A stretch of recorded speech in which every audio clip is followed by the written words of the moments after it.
Sometimes, we hold on to our lives so tightly that our knuckles turn white, believing that if we grip hard enough, the world won't move. But what happens when the hand reaching for you is already letting go?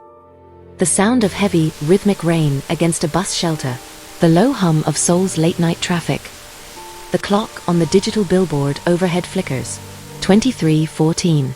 Dara doesn't look at the neon lights of Itaewon. She looks at her hands. They're shaking. In her grip is a weathered notebook, pages swollen from years of use. Blue ink bleeds softly where rainwater has found its way in. Numbers, dates, plans beginning to blur.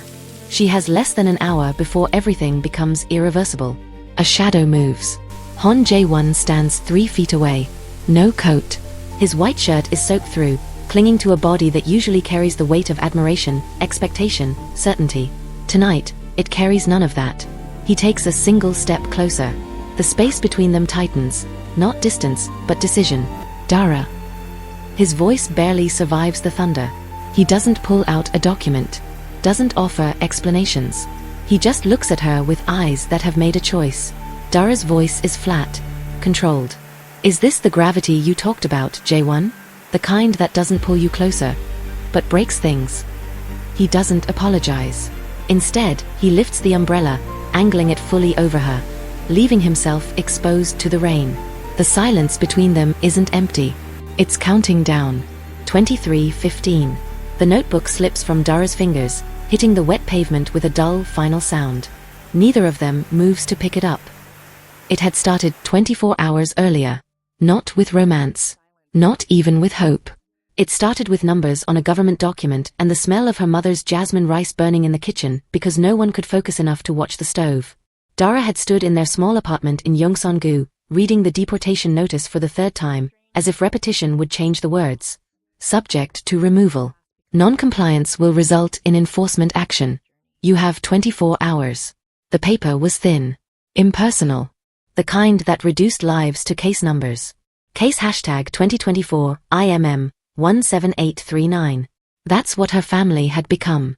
Her father sat at the table, silent. His hands were folded in front of him, hands that had built furniture for Korean families, fixed plumbing in buildings he'd never be allowed to live in, work jobs that paid under the table. Now those hands were still. Useless against paper and policy. Her younger brother, Jonas, pretended to do homework. But his pencil hadn't moved in 20 minutes. He was 10. Too young to understand deportation. Old enough to understand fear. Her mother kept stirring rice that was already ruined. The wooden spoon scraped against the pot. Scrape. Scrape. Scrape. She hummed an old Amharic song. Tizita. About longing. About remembering. The smell of burning jasmine rice mixed with kimchi jjigae from next door, seeping through the thin walls. Mrs. Kim's apartment. 4 years of living next to each other. Never more than polite nods in the hallway. A reminder that they existed in the margins of someone else's home. Dara folded the paper. Slowly. Deliberately. She didn't cry. Tears didn't solve visa issues. What solved things were plans. She opened her notebook, kept since she was 14, when they first arrived and she realized survival required documentation. Worn leather. A gift from her father on her first day at Korean school. Write everything down, he told her. Memory can betray you, but what you write stays true. Every page was a map. Addresses of immigration lawyers they couldn't afford. Costs broken down to the last one. Timelines of visa applications and rejections. Page 47, Community Legal Services, Itaewon. Closed. Page 51, Emergency Visa Extensions, requirements they didn't have. Page 68, Asylum Application. Processing time, 6 to 18 months. Success rate, 4%. She flipped to a blank page. D-Day, 24 hours. Options remaining, 0. Her mother spoke softly in Amharic. Dara yene konjo. Where are you going? To fix this. There is nothing to fix. That doesn't mean I accept it. Her father looked up. Dara, you are not responsible for saving us. Then who is? No one. This is about surviving. And we will survive. But Dara saw the defeat in his posture. He was preparing to lose. She wasn't. I'll be back. Her mother called after her in English. Stay safe. Come home before dark. Dara paused at the door. What if home doesn't exist tomorrow? No one answered. She left. Seoul at midday is a city of motion. Dara surfaced at Itaewon station into daylight and noise. Itaewon stretched out before her, a neighborhood in contradiction. Military base adjacent. Foreigner friendly. Both Korean and not Korean simultaneously. Voices layered over each other. Korean, English, Tagalog, Urdu, French. Where the edges of Seoul blurred. Where people like her could exist without constantly explaining. She liked it here. She hated that she liked it. There was a community center near Haebangkan. She'd been there 2 years ago. They'd given her pamphlets. Phone numbers. Sympathetic looks. No actual help. Still. The only option left. She checked her notebook for the address. 412-7, Haebangkan. Second floor. Too focused on the notebook. Didn't see him until it was too late. The collision was sudden. The notebook flew from her hands, scattering across the pavement. Shit. She scrambled to gather everything. Those pages held everything. If she lost them, she lost her map. I'm sorry. A hand appeared, holding one of her pages. She looked up. Han Jae-won. She didn't know his name yet, but she knew the type. Tall. Clean. Expensive. Uniform from one of the expensive international schools. Gray blazer. Pressed white shirt. School crest. His expression was careful. Not unkind. Measured. You dropped this. It was her page of lawyer contacts. Attorney Park, 200,000 Korean won's consultation. 15% success rate. Dara snatched it, shoving it back. Her hands were shaking. Thanks. She stood, already turning to leave. Wait. She stopped. Something in his tone wasn't what she expected. Not flirtation. Not pity. Curiosity. Genuine curiosity. She turned back. He was holding another page. Looking at it. You write in 3 languages. One page showed English, Korean, and Amharic. Phone numbers. Addresses. Budget calculations. Plane tickets, 42,400,000 Korean wons. First month rent, address unknown. She closed the notebook. Hard. So, that's impressive. It's survival, not a skill. He handed her the last page. Their fingers didn't touch, but the space between them felt deliberate. He smiled. Not wanting something. Acknowledging something. I'm Jae-won. I didn't ask. She walked away. Fast. Before she could register the kindness in his voice. Because kindness was dangerous. Kindness made you hope. 4 blocks later, she realized he was following her. When she stopped, he stopped. Are you following me? Yes. The honesty caught her off guard. Why? Because you're going the wrong way. The community center closed 2 months ago. Funding cuts. Dara's stomach dropped. I volunteer at the one that replaced it. I can take you there.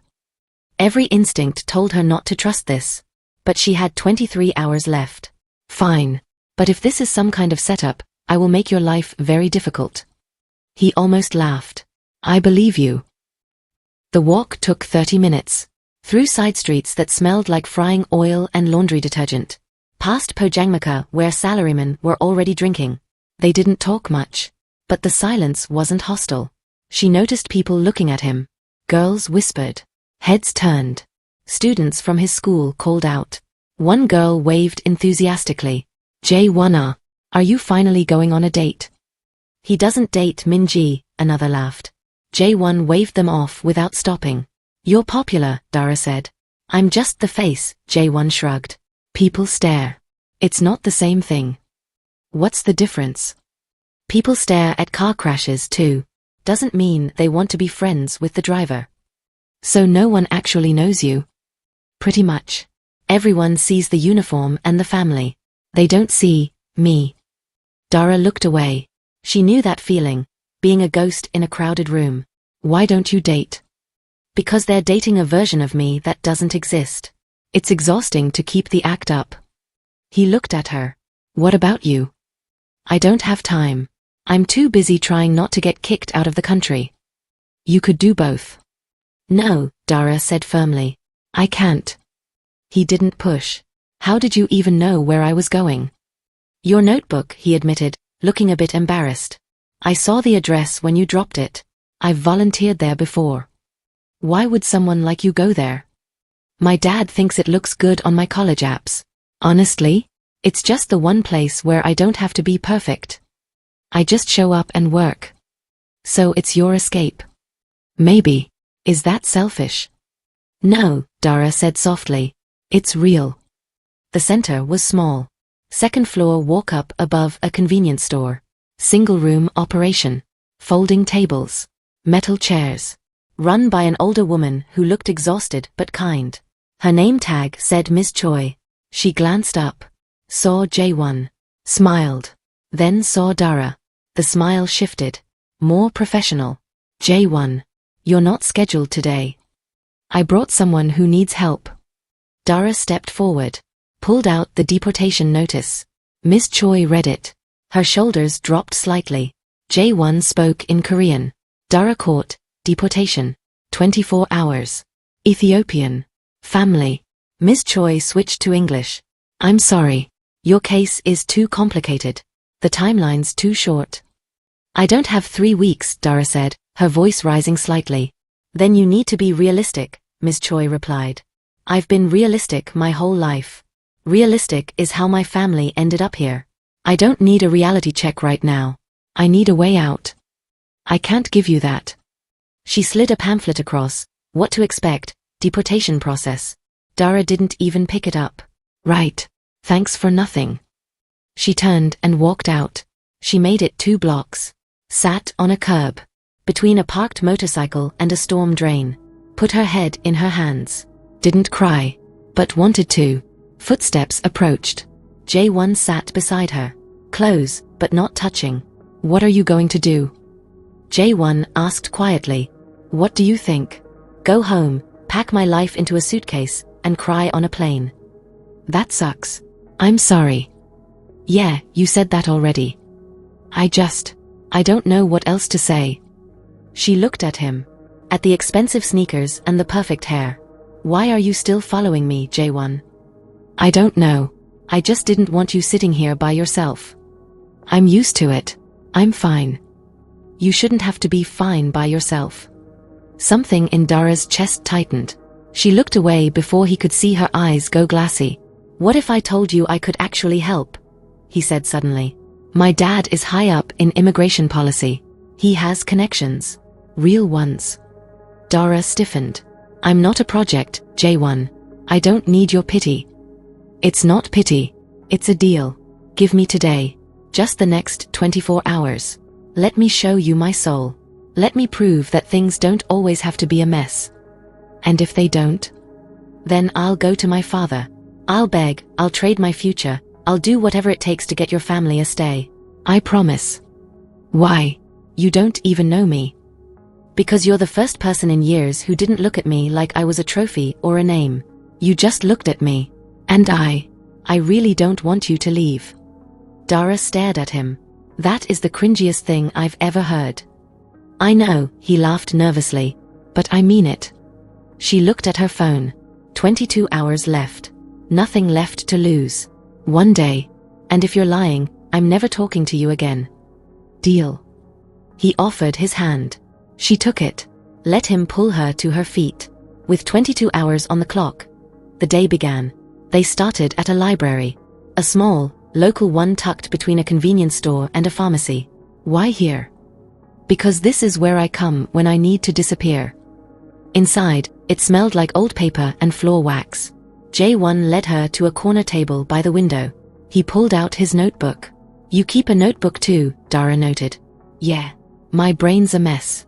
If I don't write it down, I lose track of who I actually am versus who my dad wants me to be. He opened it to messy Korean script, half of it crossed out. Lyrics. Poetry. Mostly just venting. I can't read that fast. Basically, it's about feeling like a suitcase, he muttered, looking embarrassed. Carrying everyone's expectations until your handle snaps. I just want to not be heavy for once. That's deep, Dara said, leaning back. But I get it. Nobody knows I write this, he added quickly. If my dad found out, he'd try to turn it into an extracurricular. I just want one thing that's actually mine. My whole life is in mine, Dara said, touching her own notebook. Every emergency contact, every what-if plan. I started it at 14 when my dad lost his job. I realized then that if I didn't have a plan, we'd just vanish. What's the one thing you've never written in there? Dara hesitated. What I actually want. Like for me. Not for my family. Not for survival. So, what is it? I just want to exist, she said, her voice dropping. I want to wake up and not calculate how many we have left for rice. I want to walk through Seoul without wondering if this is the last time. I just want to be a person, not a case or a problem. Jae-won didn't say, I'm sorry. Instead, he put his hand on the table, palm up. A silent, I hear you. After a long second, Dara rested her hand in his. Warm, solid, real. Then let's do that, he said. Just for today. No plans. No strategies. I don't know how. Neither do I. So we'll learn together. They left the library differently. Something had shifted. Not dramatically, but perceptibly. At the end of an alley was a cafe called Small Island. Inside, mismatched chairs and an old radio playing ballads. The owner, Mrs. Kong, lit up when she saw them. Jae-won, finally. And you brought a girl? She's beautiful. Auntie, please, Jae-won turned red. It's true. You're the first girl he's ever brought here, she told Dara. Dara smirked. The first girl? What about all those girls at school? I just walk faster when they're around, he muttered, sipping his iced Americano. Dara actually laughed. A real, sharp sound. You literally run away from girls? Don't get used to the laugh, she warned. Too late, he smiled. As they ate honey bread, 3 girls from his school walked past the window. They stopped, pointed, and whispered. One waved like crazy. Jae-won gave a tiny, awkward nod but didn't look back. The girl's face fell. Does that happen a lot? Dara asked. Yes. People see what they want to see. They see a version they created. Last year, a girl wrote me a 10-page letter about how we were soulmates, because I supposedly liked French poetry. I've never read a line of French poetry in my life. She didn't want me. She wanted the idea. So how do I look at you? Like I'm just a person who bumped into you. Like I'm real. You are real. I know, but most people don't want real. I get that. People look at me and see immigrant. They see someone who should be grateful. They don't see Dara. We're both acting then. Yeah, different scripts. They ended up in a small park in Seoul. A fat orange cat was napping in the sun. Dara checked her phone. 16:23. 7 hours left. Do you blame him? Jae-won asked suddenly. Your father? For bringing you here? Sometimes. I wonder what my life would be like in Addis. I'd speak Amharic and not feel like an outsider. But my parents, they didn't come here for fun. They did it so I wouldn't be poor. So do I blame him? Sometimes. Do I understand? Always. I think about running away all the time, Jae-won said. Just disappearing. Where would you go? You're a rich kid. You'd last 2 hours. Probably, he laughed. But I'm afraid that if I stripped away the name and the money, there'd be nothing left. Just an empty shell. You're not empty, Dara said firmly. Empty people don't hide in libraries to write poetry. You're just stuck. Like me. Jae-won looked at her, blinking hard. Thank you for seeing me. It's not hard, she shrugged. People just choose to be blind. Suddenly, Dara's phone buzzed. A text from her mom. Where are you? Come home soon. We need to pack. The bubble burst. Dara stood up. I have to go. Wait, we still have time. No, we don't. This was a nice break, Jae-won. But it's not real. My family is leaving. I have to pack my life into a suitcase. Dara, wait. At least let me buy you dinner. Please. I promised you a whole day. You can't leave on an empty stomach. She stopped. Why do you care so much? We've known each other for 5 hours. Because you're the only real thing that's happened to me in years, he said quietly. Dara looked at the ground. Fine. Dinner. But then I'm going home. By evening, they ended up at a night market near Dongdaemun. Seoul by night was another city. Neon everywhere, blues, pinks, electric greens. I've been here 100 times, Dara said, watching a vendor flip hotteok. But I was always just passing through, calculating how to get home without being noticed. Jae-won handed her a paper cup. Careful. It'll burn your face off. She took a bite. The brown sugar was lava hot, but perfect. She closed her eyes. When she opened them, he was watching. Good. Yeah. Suddenly, Jae-won's phone started buzzing like crazy. He pulled it out, and his face went white. 12 missed calls. Texts from his mom. Answer your phone.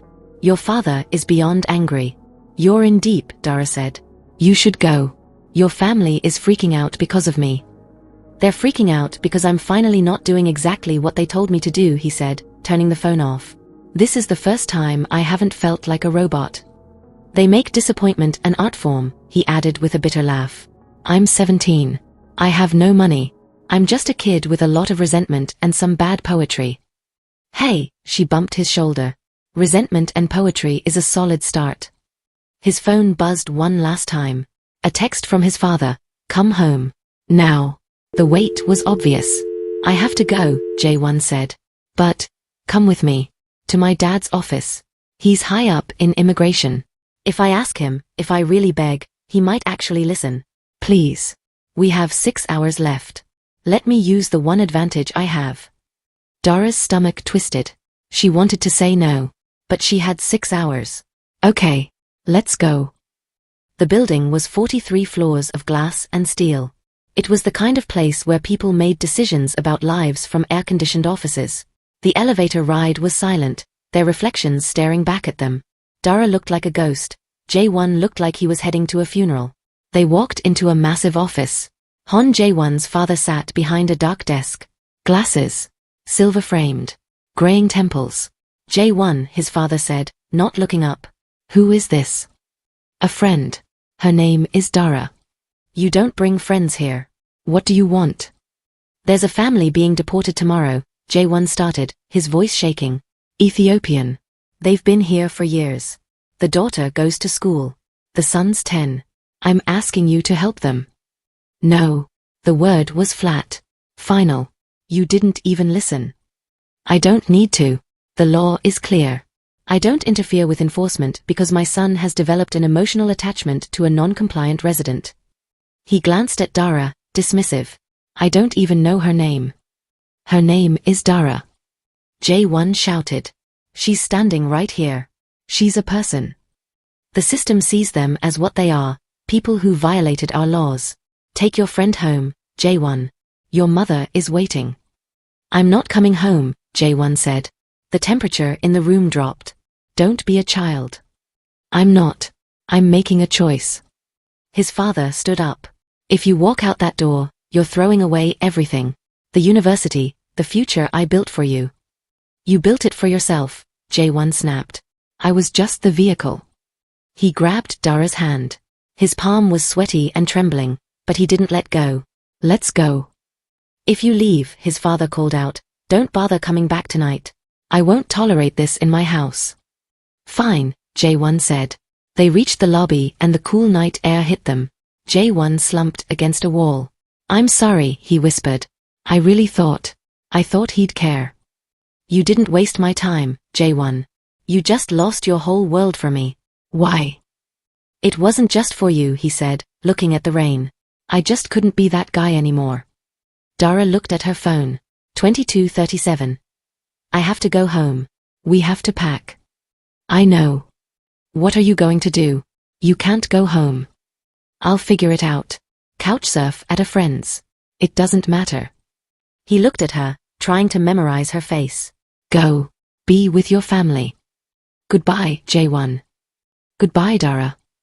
She turned and walked into the rain. The kind of rain that makes everything look like a blur. She didn't look back. She walked until she found herself back in Itaewon. Back where this day had started. The bus shelter was empty. She sat down. Opened her notebook. Pages wet. The plans felt meaningless. Every backup option. Every strategy. Useless. 23:05. 55 minutes left. She'd failed. Footsteps. Dara. Jae-won's voice. Quiet. Raw. Broken. She kept staring at the notebook. I texted him. She looked up. He was soaked. No umbrella. No coat. Shivering. Phone in hand. Screen illuminated.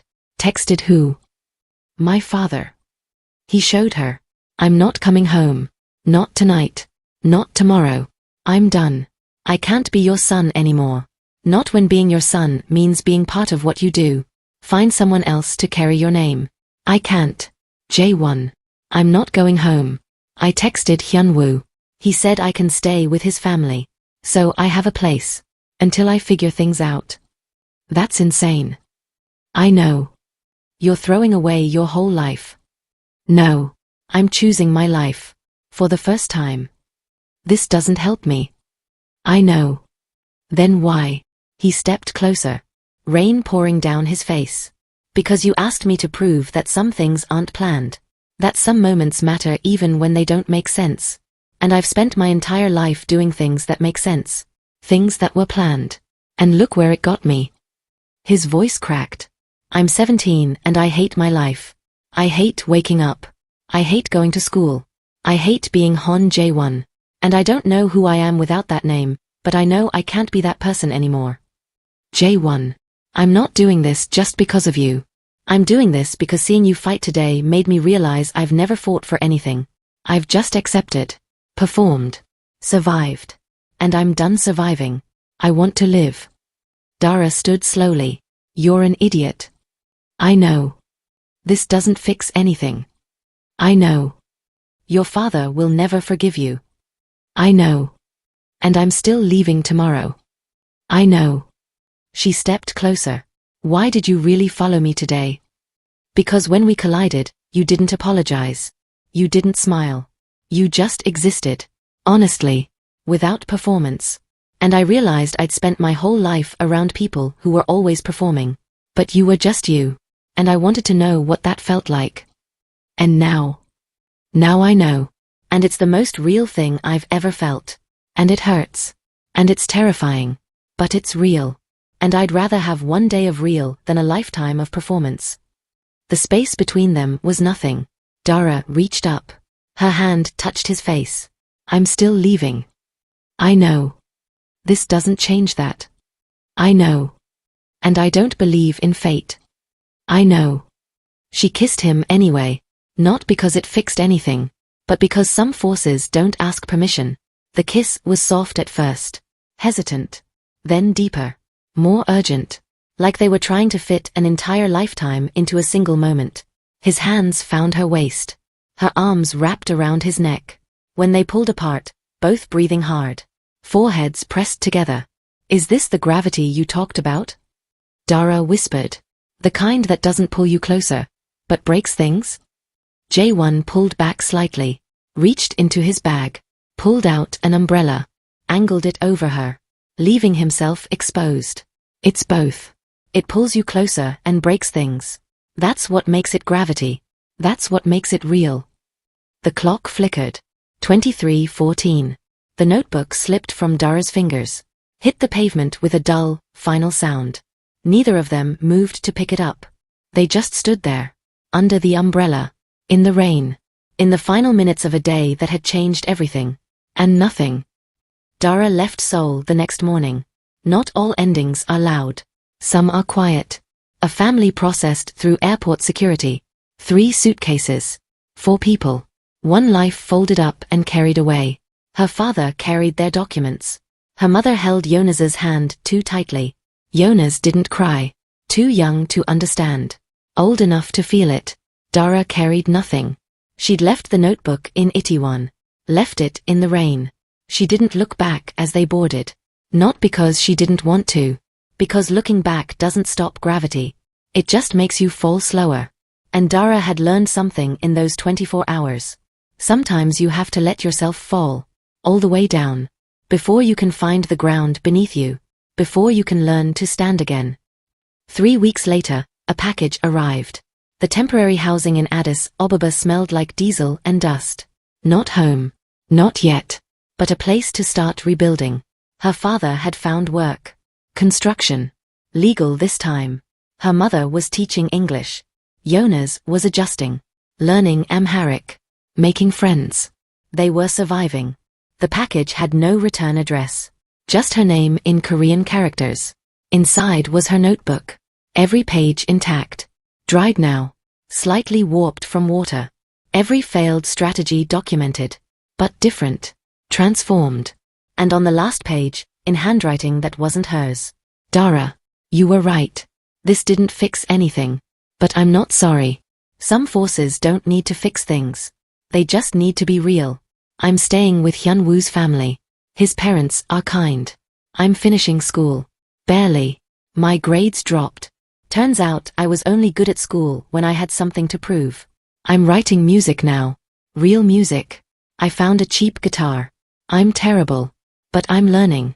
And for the first time, I don't care if I'm good. I just care that it's mine. My father hasn't contacted me. My mother sent one message. When you're ready to apologize, we're ready to listen. I haven't responded. Maybe I will someday. Maybe not. I'm learning what it feels like to be light. It's terrifying. But it's real. Thank you for one day of gravity. For teaching me that falling doesn't always mean losing. Sometimes it means landing.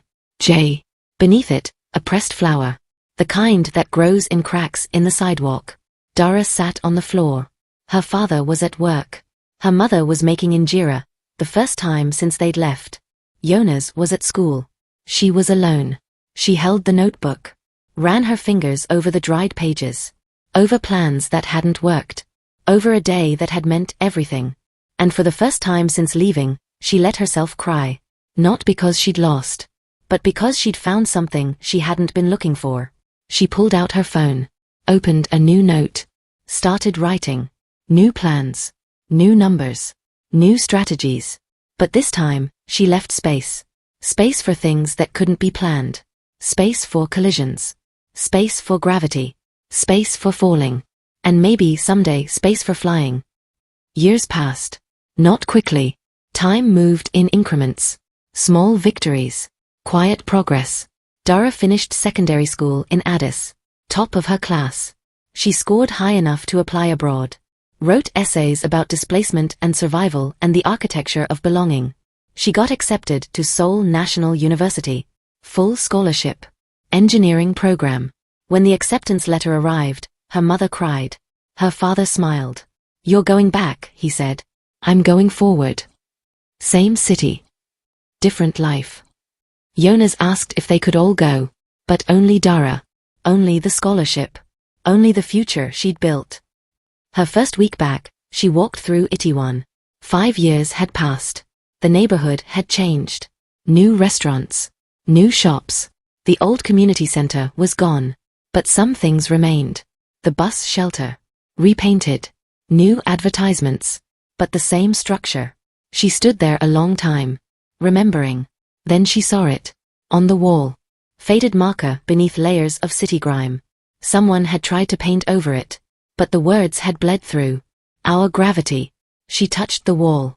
Felt the texture. Layers. Like memory. Then she noticed a poster. Weathered but readable. Taped to a light pole. Live music Hongdae. This Friday. At the bottom. Han Jae-won. 5 years. His name still made her heart skip. The concert was tonight. She stood there. Feeling the pull. Gravity. Then she started walking. Forward. Always forward.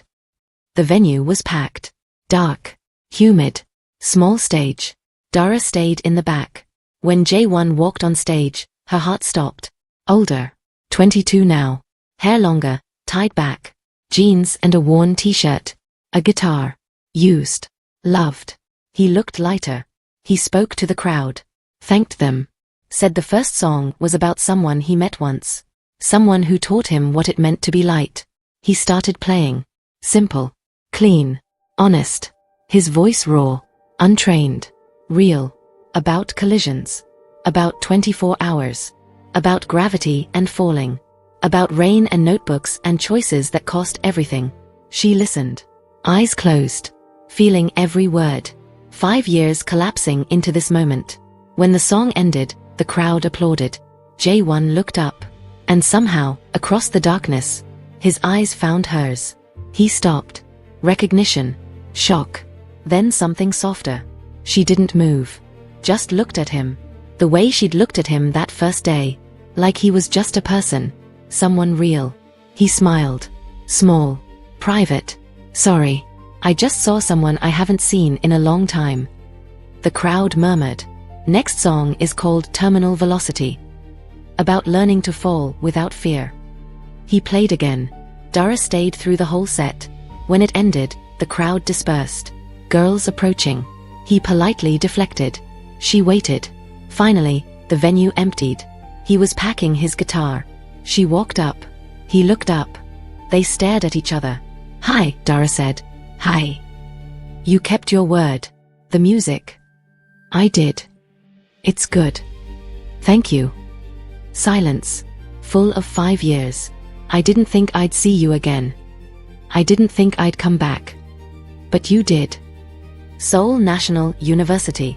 Engineering. "I'm a student now. Legal. Everything official." He smiled. Genuine. "I'm glad. You deserved it then. You deserve it now." "Are you?" "Yes." She gestured to the guitar. "You got good. I got adequate. You have an audience. A small one. Nothing big. It's impressive to me." "Is it?" "You did it. You walked away and became who you wanted to be."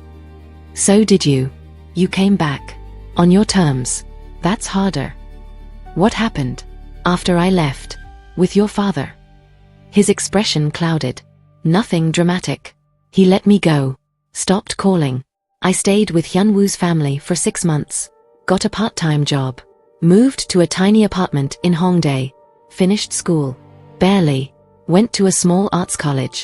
Studied music production. Graduated last year." "And your mother?" "She sent me a card on my 18th birthday. We're still here when you're ready." "I haven't responded. Maybe someday. Maybe never." "Do you regret it?" He thought about it. "No. I regret how it happened. I regret hurting my mother. But I don't regret leaving. If I hadn't, I'd still be performing. Still drowning in shallow water." He paused. "You saved my life that day." "I didn't." "You did." Dara felt her throat tighten. "You gave up everything." "I gave up things that were never mine." He stepped down from the stage. Now level. Close enough to touch. But neither moved. "Why did you come tonight?" "I saw your name. On a poster. By the bus shelter." "Our bus shelter?"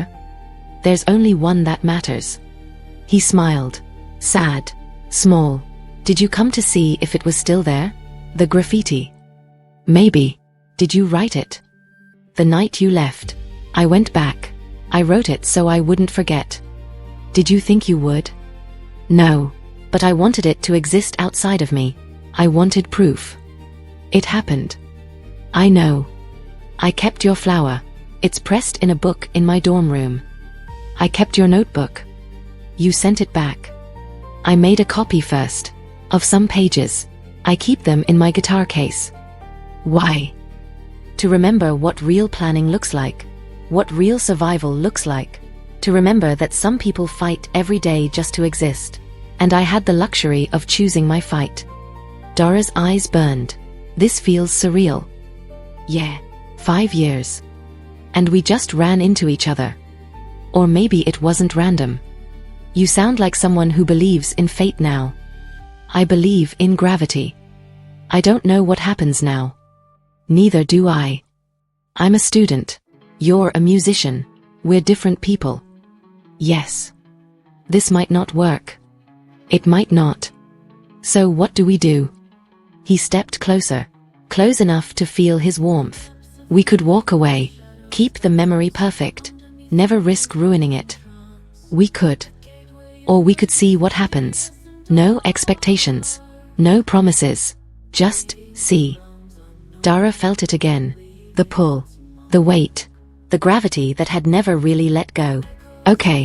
Let's see." And this time, when they came together, they didn't collide. They chose. His hands found her waist. her arms wrapped around his neck. The kiss wasn't desperate. It wasn't goodbye. It was hello. It was maybe. It was let's find out. It was gravity. Patient. Persistent. Pulling them together. Not because they had to, but because they chose to. Because some forces don't ask permission. They just wait. For you to stop running. For you to stop resisting. For you to finally understand. That falling doesn't always mean losing. Sometimes it means landing. Sometimes it means coming home. If you've ever stood in the rain with someone who changed everything, and had to watch them leave anyway, then you know that some stories don't actually end. They just pause. They wait. They wait for gravity to do what it does best. It pulls you back. It pulls you back when you're finally ready to fall. When you're finally brave enough to let go of the person you had to be just to survive. And finally become the person you were always meant to be. Because no matter how many miles lie between the neon streets of Seoul and the sands of the Sahara, some hearts are just bound by a force stronger than distance. I'm your narrator, and this has been a story of survival, of stars, and the weight of us. This is Seoul and the Sahara. Until the next collision, stay real.